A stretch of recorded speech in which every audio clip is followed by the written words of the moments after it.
என்னாயிற்று குருதேவா? தங்கள் சக்திகள் ஏன் செயல்படவில்லை? ஆதிசக்தியின் சக்திகளை பறித்து விடுங்கள். அதற்குத்தான் முயற்சிக்கிறேன். ஆனால் எனது அனைத்து முயற்சிகளும் இப்பொழுது செயலற்று போகிறது. ஏதோ ஒரு தவறு நடக்கிறது. அசுரகுரு, மீண்டும் ஒரு முறை முயற்சித்து பாருங்கள்.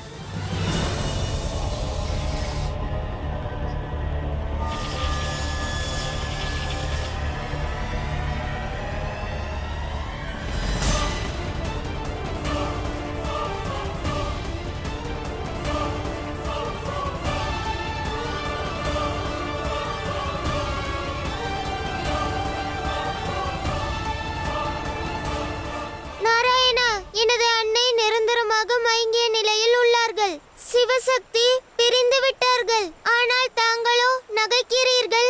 கணேசா, பிரயாகத்தின் முதல் கும்ப நீராடலே அசூபமானால் பிரபஞ்சத்தோர் இங்கு நீராட எவ்வாறு வருவார்கள்? இக்கதை இதோடு முடியவில்லை. சுக்கராச்சாரியாரின் வேள்வி மற்றும் மகாதேவரின் முயற்சி இரண்டும் இக்கதைக்கு புதிய திருப்பத்தை தரப்போகிறது.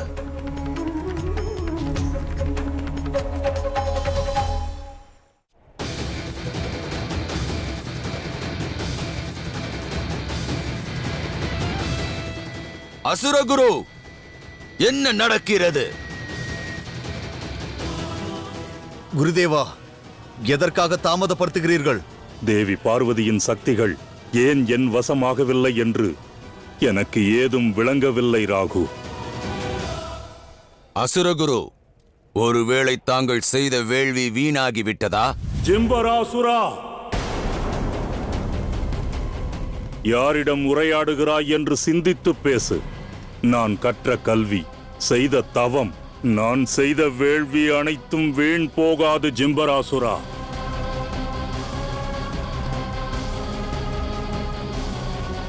சூரியன் அஸ்தமித்ததற்கு பிறகு பிரபஞ்சத்தில் உள்ள எந்த ஒரு சக்தியாலும் ஆதிசக்தியின் சக்திகளை நான் பறிப்பதிலிருந்து தடுக்க இயலாது. பிறகு என்ன ஆயிற்று குருதேவா?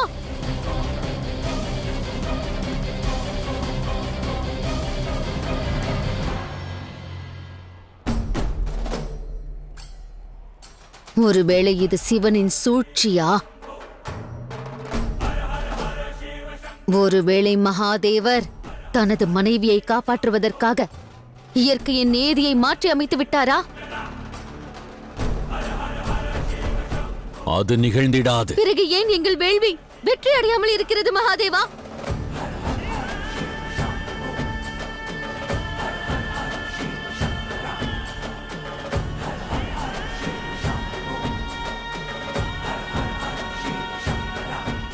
ஏனெனில் சூரியனின் அஸ்தமனம் இதுவரை நிகழவில்லை.